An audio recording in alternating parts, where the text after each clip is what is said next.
welcome to Centre Court. We have to apologise, we weren't here last week. There is a lot going on in the Suncorp Super Netball world, and it is absolutely no different this week. My co-host isn't at the desk with me, as I'm sure you already all know that, because she is on the plane or landed in Brisbane, finally. At least she knows where she is at the moment. Anything could change within the next 24, 48 hours.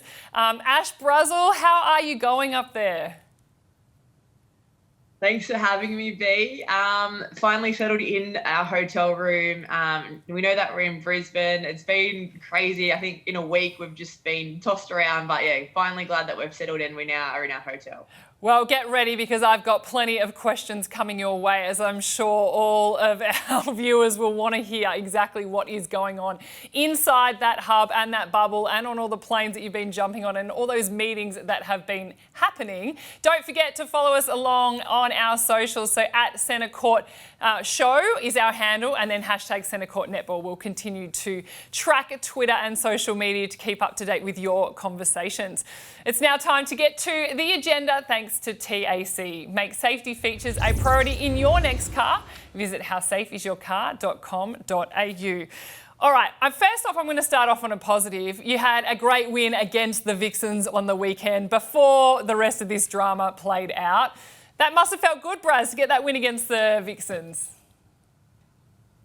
Yeah, it was so nice to get that win. I think going off the game for both Collingwood and Vixens, I think that just summed up the week. Like, it was one of the most scrappiest games I've ever been a part of. So it was great to get the win ugly. But the fact it came down to the last minute, anyone could have won the game. I think we ended up with 29 positive turnovers, which is like a crazy amount. Maybe it was even 39. It was some ridiculous number.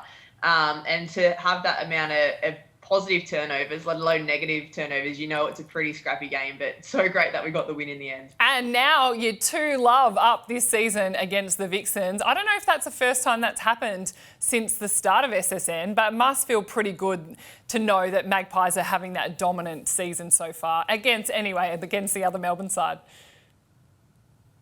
Yeah, no, it is something that I talked about to the team, being the only original player from year one, saying that we've never done it before. And that's something that I think we should really go into the game having a focus on, because we know that Vixens are the number one Melbourne team. They've got all the fans, they've got the crowd, they've been around forever. And for me, being there for 5 years, not having been able to beat them 2 times in a row, I think, yeah, we're pretty happy with that. And yeah, just happy to get the win, B, after the week we had. So we know that the Lightning and the Firebirds, they couldn't get into Adelaide for the weekend round. And, you know, I know just from a commentary perspective, all the games had been planned out. There was going to be a hub in Adelaide. Everyone was going to fly in, and the rest of the season had been planned out. I'd been sent the draw. This is how it's all going to work. And then literally within 24 hours, that had all changed, if not shorter amount of time. So then Thunderbirds, Vixens, Magpies and Swifts all relocated to Brisbane late Tuesday night. And if I'm not wrong, you thought you were actually coming back to Melbourne first, and then all of a sudden it got rearranged and you were going to Brisbane. Was that all why you were sitting at the airport? Yeah, we weren't sure where we were going. Earlier in the day, we got on a Zoom call with Kelly Ryan, the CEO of Netball Australia, and she just told everyone to pack your bags. We're not sure where we're going, what's happening, but we knew at this stage that SA government weren't going to give us an exemption to train or play. So we just thought, yep, like, everyone pack up. We don't know where we're going, but at least all the teams are in it together. And then, yeah, we packed our bags. We headed to the airport, assuming we were going to Melbourne. That was where we knew we were headed. Potentially, we're all going to stay in a hotel, one hotel, just for the night, and then hopefully fly out either to WA, Tasmania, Queensland. We had no idea, but something obviously changed, and before we knew it, we were heading to Queensland, and we're all here together. So finally, yeah, we're happy that we're in one spot. We're still not sure about what the go is with other teams. We're still currently stuck in our hotel room. We are able to be in our own bubble with our team, but we aren't able to go out training yet. So waiting to get the clearance on that, and hopefully the fact that we haven't trained the last couple of days, we are hoping we are able to get out this afternoon, but we have no idea. Oh, It is actually just unbelievable to even get your head around it. And that's from my perspective, let alone to be right in it with you. And not just you, but you've got your family with you as well. Brooke and Louis have been on the adventure as well. Much add a whole nother layer of complexity having your family with you too. Yeah, it is, but you know what? Like, I think Brooke and I count ourselves really lucky that we're one of the people that actually gets a support person with us, and I know I wouldn't be able to do it without them. But for us, I think it throws a different dynamic because I'm pretty much Louis' main carer 3 days a week, and Brooke's got him the other days because Brooke's back at work now. So trying to fit in training plus 3 days a week for Brooke. It is hectic, but you make it work. And I think Louis has been great for the team. Whenever we think it's hard, you know, Louis picking up a rock and getting excited that he's holding a rock. So it definitely brings some perspective with the little things in life. We talk about all the teams, and one team that we've heard recently is the Giants are still in South Australia. They're still in hotel quarantine. They're not allowed out to train. And the reason that they were rejected from being able to get into Queensland initially is that they have been linked to some exposure sites back when they were actually in Melbourne. So I believe it was South Melbourne Markets or somewhere that they went. And as we know, the exposure sites are coming up, you know, almost 10 days after of being there. So they were in there, they've realised they're not allowed to get into Queensland as yet. Have you got an update for us on where the Giants are at and what's happening with them, and will they be playing this weekend? Yeah, we've heard nothing yet with the Giants. I know we're all hoping that they've got the times wrong and they'll be able to be on a flight as soon as possible. But just talking about the games in general, like we have no idea if we're playing this weekend, if we are playing this weekend, who we're playing against. We also know that Fever and Vixen still have their cancelled game to play. So does that push our game further back to get their game in? Do we then move this to the end of the season now? There's just so many possibilities that can be thrown here and everywhere. Can the top four, is that decided now? Can other teams make it? Is it worth just going to a final series? Yeah, there's so many questions, and I know we're just being told just to try not to think too much about it until we actually get the answers, because yeah, we're not taking the call. And the sun's up today. Everyone's pretty happy that it's a lot warmer here than it is in Adelaide. So there's a positive somewhere. Oh, and I was hearing that in Adelaide that, you know, the girls are still under restriction. So even when you were in South Australia, if you went out to a restaurant or a cafe, you have to sit outside, and that gets pretty cold. Oh, definitely. And in the end, you weren't even sitting at a cafe because you were too scared that could it be an exposure site down the road. So we just had a pretty hard and straight rule that get your food takeaway and bring it back to the hotel. And we know another team that has also been affected, the Swifts, are not at the moment travelling with their coach, Bryony Akel, and their physio, as they are also in isolation in Adelaide because they are linked to some Melbourne exposure sites as well. How tough do you think it will be for a team like the Swifts, who have been in incredible form this season? I mean, they're going to go very close to winning it in the end, I think. How hard do you think it's going to be to possibly front up and play a game this weekend without their coach? Well, going off how they were at the airport, they all seem up and about. Everyone's in really good spirits. And in the end, they're sitting in second spot. So they're cheerful about that. Not having your coach is pretty tough, especially when you only have two coaches away. So Rebecca Bully is the other coach. And I think what a lot of people don't realise with Beck Bully is she's got her two kids with her. Her partner isn't with her. He's got work. He's a teacher. So it is tough for Beck with the two kids, and now being the head coach and the only coach with the girls at the moment. I think that's going to be really hard. And going off what the girls have been saying, they're having to get babysitters whatever state they go to. So Beck is in a completely different situation to what I'm in. I'm lucky that I've got Brooke. I can't imagine what it would be like for Beck trying to now run the program, look after two kids, and I guess figure out when will Bryony be back. So good on you, Beck. I don't know how you're doing it. Oh my goodness. It's just crazy to think. And that was one thing that the footage we just saw before about everyone that I think you took for us, Braz. Appreciate that inside look at what was actually happening at the airport. And there was a lot of mingling between players as well from different teams and getting to catch up with each other. You all know each other from whether you've played together before, but does that bring a sense of, I guess, connection, and that you're all in this together no matter what, no matter who's winning the games, that you all just have to get through it right now? Yeah, it's been really nice, B, because originally when we were all at the airport in Melbourne flying out to Adelaide, I sat back and found it hilarious because you had the Giants in one corner, Swifts in the other, Vixens and Collingwood were separated. Like, no one wanted to mingle. It was still like, we've got a game this weekend. No one can be friends with each other.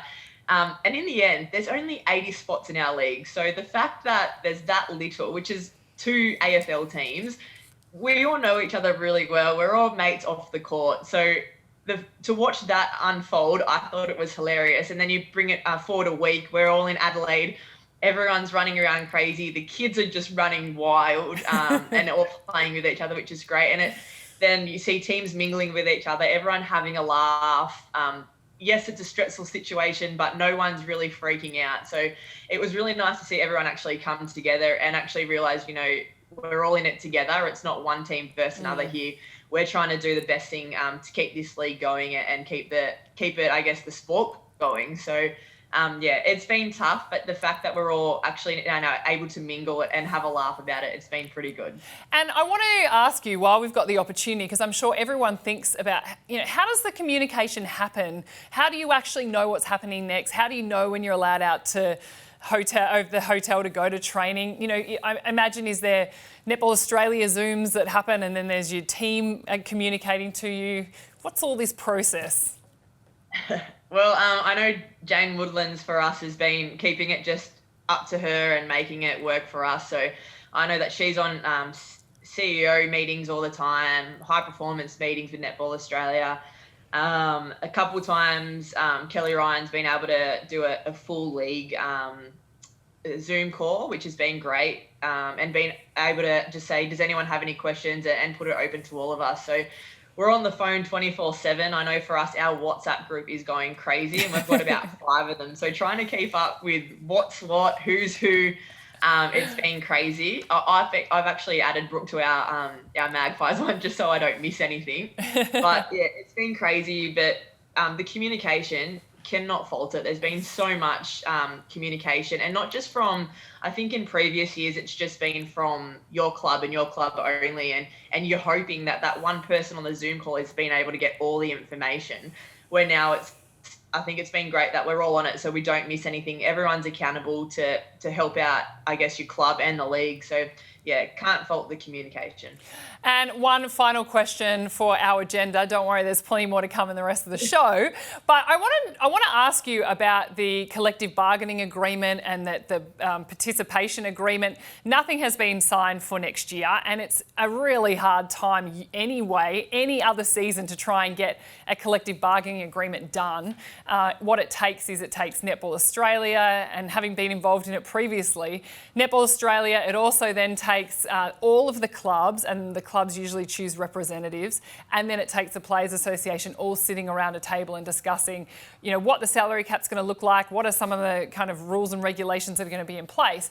Now, we know none of that's actually taken place yet. So your season, I hope that you make finals. I know there's a mathematical chance that you could, but your season could be over in a couple of weeks and you have no ability to sign a contract yet. Does that play on your mind on top of all the other stuff you're going through right now?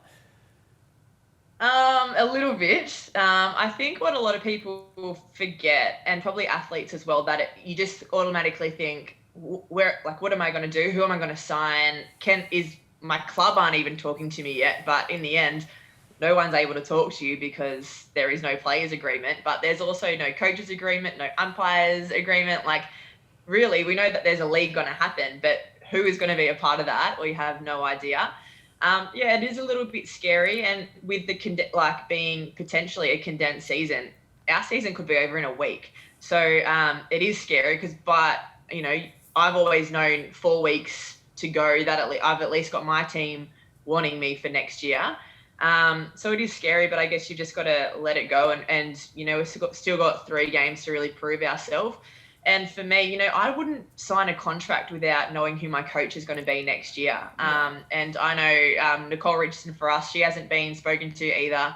And that would be like any other coach in the leagues. The whole league is out of contract. So I think for us, our biggest thing is who's the coach going to be, and then you're going to be speaking to athletes after that. Yeah, and we found everyone in this situation 5 years ago when Suncorp Super Netball first started, with that every single player was out of contract, and it can be one of the most stressful times. And I know Kelly Ryan is going through a lot right now, and she was asked about it on the broadcast on the weekend. So hopefully those conversations can start happening so you all know. And like you said, not just players, coaches, everybody, umpires know exactly what's going to happen, and it will be in place next year. So, you know what, B, though? There is that much drama going on at the moment. I don't think anyone's even worried about contracts. We're just like, let's just get this season done. So it's actually been a bit nice that we have something to distract us from contracts this year. Yes, actually, that is very true. Well, that was the agenda, all thanks to TAC. How safe is your car? It's now time to get to the nitty gritty, thanks to Lexus of Berwick, your hybrid destination of choice. Visit lexusofberwick.com.au. I get to drive the new ES300. I know you'll be jealous about that, Braz, but it's a pretty cool car. I picked it up just before we went into lockdown. Anyway, enough about me, back onto you. I want to talk about how exciting it is that we have some confirmed international games coming up at the end of the season. The Constellation Cup has been announced. It will all take place, so we'll have 2 games, one in Brisbane and one in Cairns in early October, and then heading over to New Zealand, one in Auckland, one in Wellington. It's pretty exciting to see international netball back on the radar, especially these games against the Kiwis. What have you heard in terms of the squad announcement and when we're going to see that potentially? I would be thinking that you would be hoping your name might be in amongst the mix. I've seen everyone on Twitter putting up their teams and their potential starting 7s, and you certainly do feature in a lot of them. How's it all feeling for you, and what do you know for us? Well, I would love to fill you in, B, but I know nothing. And, this is purely, I don't know if it's just because it isn't out yet, going with how crazy everything is, or the fact that the Collingwood don't have any current Diamond squad members. So we know that in the past that if you have a Diamond squad member, you normally hear from them when things are coming out. So, that really hasn't been a focus. When I did see the games come out, it was probably the first time that the Diamonds kind of popped in my head about, wow, yeah, like this is coming up, it's really close, the season's coming up. For me, I just think it's great that there's a game in Cairns. Yes. My question though is looking at, going from state to state and to New Zealand. I know it's there. I know it looks exciting, but can it happen? Will there be an Australian-New Zealand bubble? Can we get the Diamonds across to New Zealand? Can we get the Ferns over here? And if so, I know those games are really close. Is there going to have to be an isolation period between that? Because I can't imagine a Diamonds-Ferns game without a crowd. Yes. It just doesn't make sense. Yeah, and you bring up some really good points that we can't brush over easily, because just the mental toll that what's happening right now to finish off SSN would be having a huge impact on players, some more than others. And then if those players are potential Diamonds selections, then they would have to go back into some form of quarantine potentially. And just from a mental health point of view, it's something that I think, some players are just going to have to put their hand up and say, I can't do it. I hope that's not the case, but you certainly would have to allow some players to put their hand up and say that if they just cannot continue to go through this pattern, because it gets tougher and tougher, I can only imagine. Yeah, and you can't, you actually don't understand it until you're in it. And I know a lot of, going back last year, everyone's got different situations. I remember last year not being in the hub and being locked down with the whole of Melbourne. When we found out that Melbourne were going into another lockdown, the anxiety levels, and I don't suffer from any anxiety, no mental health issues, and it got Brooke and I straight away, can we do this again with Louis? We've got no family, no support. And then you hear it on the flip side of the girls that were in a hub, and they're going, we can't do a hub again. I just want to be in a Melbourne lockdown, where Brooke and I were get me to a hub. So everyone's experience is different. And if anyone was to pull out because of that, you can't fault them, because you don't know what's going on, one, in their life, or one, what was their experience last time. It's very different for everyone. And it's going to be really interesting to see if anyone has to actually step away from international or SSN because of this. Oh, well, we can only keep our fingers crossed that the Constellation Cup will happen at the end of the year. And I know I'm probably living in dreamland that it will all be fixed by then, but we can only hope that it gets underway with the less amount of pressure on the players as possible. That was the Nitty Gritty, all thanks to Lexus of Berwick. It's now time, Braz. This is where you come into play. I'm going to hand it over to you, all thanks to Sudox for Women Muscular and Joint Pain Relief Cream. Follow the directions for use. What is or who is your Brazilliant for this week? I'm going to stick with the momentum that we've been talking about with the lockdown. And this one is a shout out to Kelly Ryan, our new CEO. She's only been in the job for a week and a half to 2 weeks. And looking at this photo here, this was when we touched down into Adelaide, and that is her with all of the coaches, the managers. She pulled everyone in as soon as we landed just to say what we were doing. The amount of Zoom calls we've been on with the communication, everything. She's just been unbelievable. And just in the last week, I have seen her face more times than I've ever seen any CEO before. So I know you were talking about we just need to see a face. I know the fans have said that we need someone to front up, own the cause, own the responsibility. And I don't know if people are seeing it from the outside, but we're definitely seeing it from the inside. And just as simple as our last Zoom call we had from Kelly was, I don't know what's going on. We haven't heard from the government, but we've done this, so sit tight. And even though we didn't get what we wanted to hear, we didn't get any, this is what we're doing. It was just the reassurance that Netball Australia aren't hiding anything from the athletes. And for me, that was bigger than actually getting any news. So shout out to Netball Australia and to Kelly Ryan. You guys are doing a great job. Oh, here. I couldn't agree with you more. And obviously where I'm seeing it from the outside, and I've seen it all over Twitter, people just giving Kelly Ryan and Netball Australia a huge shout out because of the amount of information we see through, players' socials that something's going on. And Netball Australia have been very quick to just come out and say, this is the exact situation. We don't know what's going to happen next. And I know Kelly Ryan just only a few moments ago just fronted the media in Brisbane to explain what was going to happen this weekend. And if she doesn't know the answers, she just admits that, and I just think it's a really great quality that a leader can have, and so far so good. She's certainly had a baptism of fire, but it's great to see her absolutely dominating out there and leading this sport through what's going to be one of the messiest situations that she probably has to go through as a CEO. All right, Braz, if you had to pick one team that you might play this weekend, can you pick one? I think we're going to play the Firebirds. Right.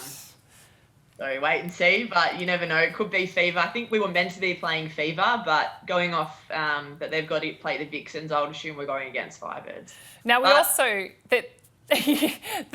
the Pride game as well was announced, and I'm not sure if this is going to take place or how it's going to work, but I thought you would feel pretty chuffed that Netball Australia and SSN are having a Pride game and actually going out there and, making a statement that it is definitely a sport for all.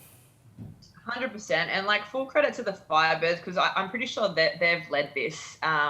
So yeah, I love the initiative. I would love to see the dresses add a bit more colour, especially ours, having the rainbow somewhere. So yeah, I think this is a great initiative, and it's great that we're talking about it. So yeah, well done, Firebirds. Well, I want to wish you all the best, not just for this weekend. Stay safe up there. Hopefully you'll get some answers soon and you'll be able to get out of that hotel room and back to training, which I know you love to do so much. Keep in touch, and we need you back on here to give us all the updated information. Nah, thanks, Bea, and thanks everyone for listening, and sorry we couldn't put out the show last week. It's been crazy, and I hope everyone in Melbourne stays safe and around Australia. Thanks for watching Centre Court. All thanks to TAC. Make safety features a priority in your next car. Visit howsafeisyourcar.com.au. We'll see you next week.